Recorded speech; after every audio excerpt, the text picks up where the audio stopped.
Welcome back to Soulful and Sober. I'm going to do a quick episode on surrendering and just the impact it's had on me in a short amount of time. So, to me, surrendering is surrendering to something higher than myself, and it's something that I have no control over.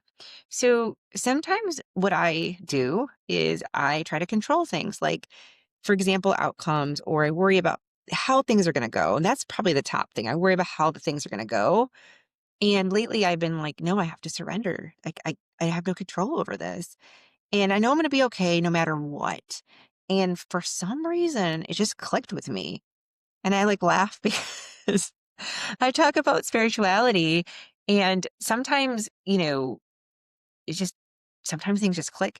And I think this is the biggest thing with having practices is like we don't just do practices like gratitude practices just to do them because somebody told us that we had to list three things. It's how do you feel when you list those three things? Do you really embody that gratitude? Because that's what you want to feel. And that's when you want to surrender. You want to really surrender, like honestly.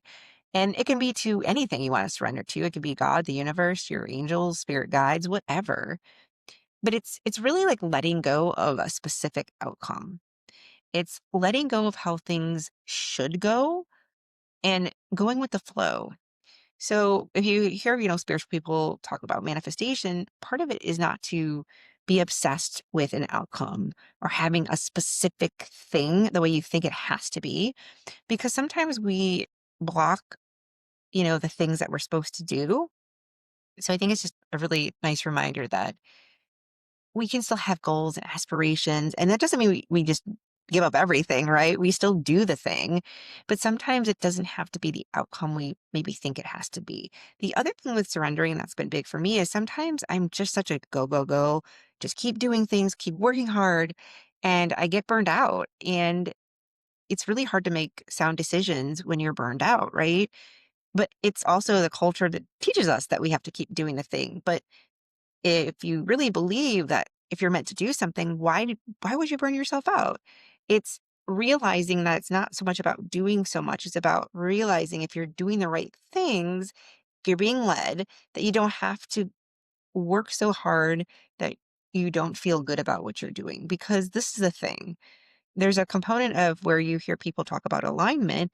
Alignment is just what feels good at the end of the day. If you don't feel something feels good, you're going to feel it's out of alignment. And this can sometimes be mistaken for anxiety where it's not actually real, right? Like when people, they're like, I don't know if I want to stop drinking, but like a month ago or 2 weeks ago, they're like, I hate drinking. It's not that you want to go drink again. It's if there's you have an out of alignment when at some point when you're drinking, right? It's the fact that we have a past. We have societal things. We have many different factors that shape our thoughts and how we do things, how we got brought up. So part of this is that like sometimes the alignment isn't, it's not that it's like we don't want something and we do. It's the fact that sometimes we'll talk our way out of something that we want because that's just how we do things. And so I just wanted just to put a plug on that. And I also think alignment is trusting yourself and not second guessing yourself all the time, knowing, yes, we have two doorways and sometimes we don't take the right doorway that we should have. And sometimes it's going, okay, this is a learning experience. What did I learn? Okay, this wasn't the best idea, but it's moving forward. It's trying to be growth minded versus obsessing about it. Because I believe me, I've done all these things. And then they just, it's like a circular pattern of shame, right? Like even if you drink again or you did something that you weren't really proud of yourself for, we are human, living a human experience, and we have to sometimes forgive ourselves. And also, it's really, something to think about too about numbing. So surrendering also is sitting with our feelings and not numbing them. And it doesn't mean that you're not, that you're not going to have bad days and sad days. This is a human experience. And I think, when I think about spirituality and I think about, um, philosophers, a lot of them talk about like this is actually a human experience to get sad and get angry and cry and be and have a different emotion reaction. Now, obviously, you know, it's turning inwards and, maybe it's getting some help. And it doesn't mean you have to do everything alone. But I think as a society, we're taught that we're never supposed to have an emotion other than being happy all the time. And I think that's just a bunch of crap. All of us, I'd have to say, we have things in our lives, right? Things that sometimes aren't the best. And again, it's surrendering what we have control over. You do not have control over another person, right? You have control over how you react. I know this is like something we tell our kids, but sometimes it's fundamentally understanding that. So you can reduce your anxiety and worry, because what is worry? When we worry, and this is why I'm talking about this, is because this is what I was doing with some of my situations in my personal life and even in business, thinking about things in the future. How am I going to do this? Oh, this is stressful, or I'm scared about this. I don't want this to happen. And not only am I robbing myself from the present moment, I have no clue how this is going to happen. Believe me, I've been pleasantly surprised, or just had no clue that things were going to go the way they were going to go. There's a part of us that cannot predict our future. As much as we think about it and stress about it, you cannot predict your future with every single thing in your life. And once you understand that, it can help you, I think, surrender. Like, you are not in charge of everything. And I think that's something really notable, is that there's other co-creators in this universe. It's not just me doing all the things, right? And I think that's really important to know as well. And I think with sobriety and all the things I've learned, is surrendering is a huge component over this. There's a lot of uncertainty when we stop drinking, right? Like, how's this going to look? How is our friendships going to be? What are we going to do on this night? What's vacation going to look like? And it's surrendering that you don't have to have all those answers. And I think this is the biggest thing. You will give yourself utter anxiety, like I did, by trying to predict something 2 months from now. The best advice is sit with things that feel uncomfortable. You can write down a worry list, like, I'm worried about this. And then you can also tell yourself, I'm going to give this up to something higher than myself. I'm going to surrender this because I don't have the information. I don't have the information. And we also cannot control people's fate and what they do with their lives. We cannot do that. We can be really, really supportive, but ultimately, you know, people are going to do what they want, right? And so we cannot change somebody. We can hopefully, help enhance somebody's life, but you can't change somebody. So for your practice, if you're trying to surrender, I think figure out where in your life that you feel something doesn't feel good all the time, whether you're thinking about something too much. And I don't mean like you're sad about something. I mean like where it's taking up too much time in your brain. Like for me, what I used to do, and I mean, I still catch myself doing things. It's never about being perfect. This is the other thing before I go on. I think we think with sobriety, with our personal development journey, it's either that or this. And the all or nothing mindset will really like put you in a cycle, right? Like, we are going to we're going to do things. So if somebody drinks again, I think they get so mad at themselves and they're like, well, this must not be it, right? And I've been there, but you're allowed to go back and forth. You're allowed to have life lessons, because we have life lessons. Spirituality teaches us that we have life lessons in this lifetime. And sometimes we have to have those lessons to learn something from them, which is actually pretty cool if you think about it. Everything that I've done that I've not done perfectly, it's served me in some shape or form, and I've learned something from it.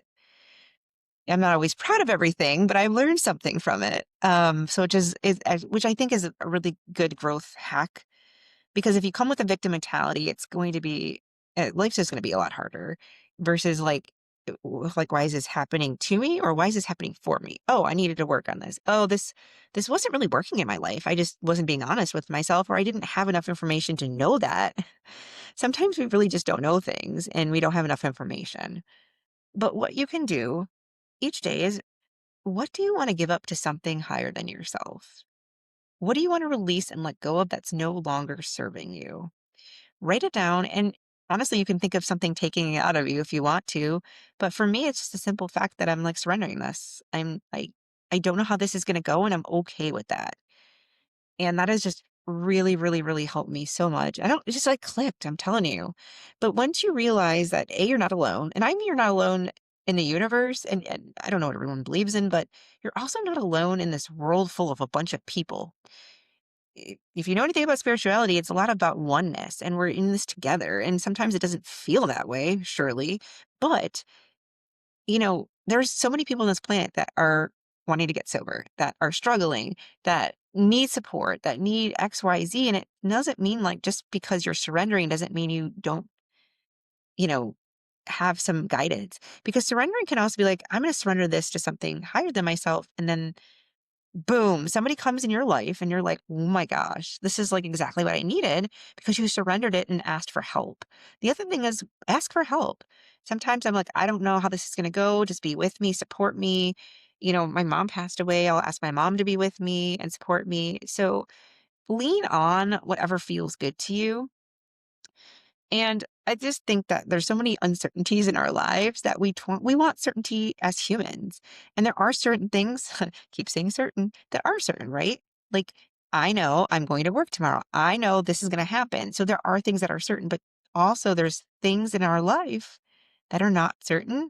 And I think sometimes it's just like out of our control. I mean, it's unfortunately part of being life, part of it being life. But also surrendering offers more truth and freedom. Because when you surrender, I want you also to look at this. When you are not worried 24/7 and you're not obsessed about something, how the outcome might be, because you don't know what the outcome might be either, you have more time to be intuitive, right? You have more time to have downloads and think about things because when you're in a mindset of like worried, worried, worried, you ignore things and it just doesn't feel good, frankly. And I'm saying this because I've been there. And I think there's sometimes a season in our lives where we just have to work through this. And I also think if anybody has trauma and other past healing things that have happened. Part of this is, I don't know, I feel like sometimes we're also expecting the worst because we've had something happen to us. So now we're expecting it to keep happening. And I think it does take time to work on some of this as well. So it's not necessarily that we have to have everything figured out. And we also don't have to be healed for everything to be figured out either. I think as humans that when we work on ourselves and we take care of ourselves, we're always learning about ourselves. Like I'm always like, oh boy, I gotta learn that. But it's coming from an angle of not like there's something wrong with us, that it's, that we are constant learners and we're allowed to evolve. And please do evolve. Please do learn. Please do grow because I think, when I look at like getting, you know, or going alcohol free, is part of that for me was really like growing is such a huge part, right? Sometimes we need that type of growth to help us. And that's what's missing in our lives. And ultimately, that's what makes sobriety feel better when we find that missing link. Because I believe fundamentally, I know I'm getting a little off topic, but I'll end soon, that when we stop drinking, we will find out at least probably more, one thing that alcohol is blocked and one thing that we've been avoiding and not dealing with. I believe most of us have that happen. And it doesn't have to be these big, massive things, but like I just really feel that way. And I believe that surrendering for me is where I've been led to on this journey. When I thought about not drinking, I really just wanted to feel better, stop getting emotional, stop having alcohol just be this unpredictable thing in my life. It just took so much space. And, now I'm over 3 years sober and there's so many life lessons I've had and my life is so different. It's so different than it was like, in 2022 when I decided to stop drinking. And I look at it now and I'm like, there are so many things I couldn't tell you that could happen. And this is why it's so important not to be obsessed and worried and stressed out about the outcome of certain things because I did not know I would write a book. I didn't know, obviously, my ex and I would get a divorce. I didn't know a lot of things in my alcohol-free journey. And to me, it's not always been easy, but I think the biggest thing I've learned is that you don't know your future. I mean, you might know some of it because if you keep doing certain things, you know the outcome will be, but most of us don't know all the things, right?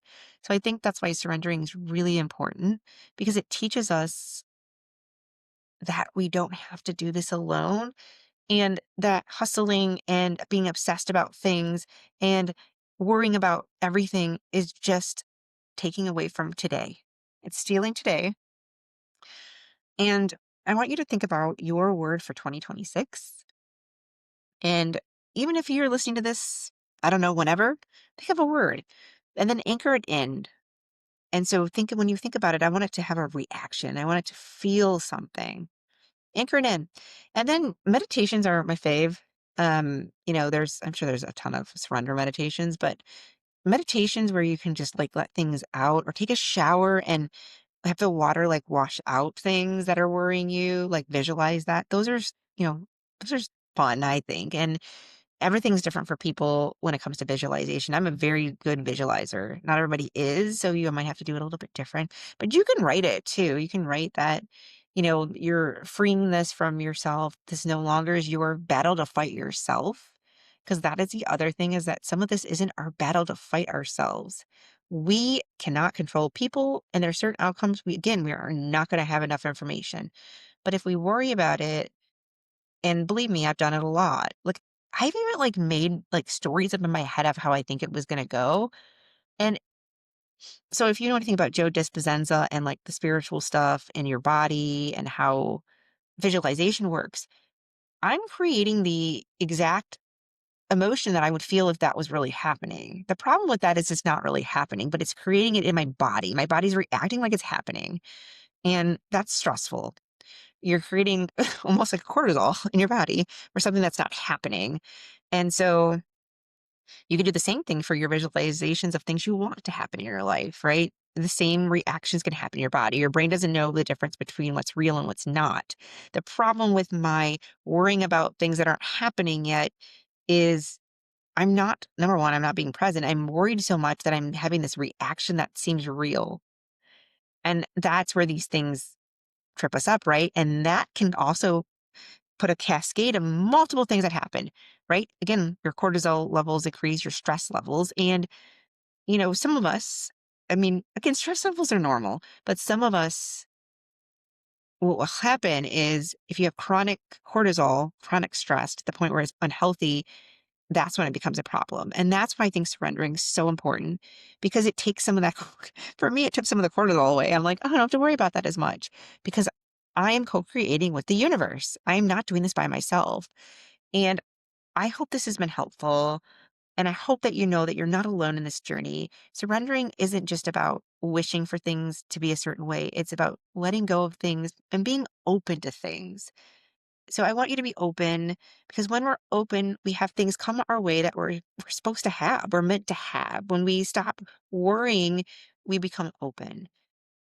I hope this has again been helpful, and have a good evening.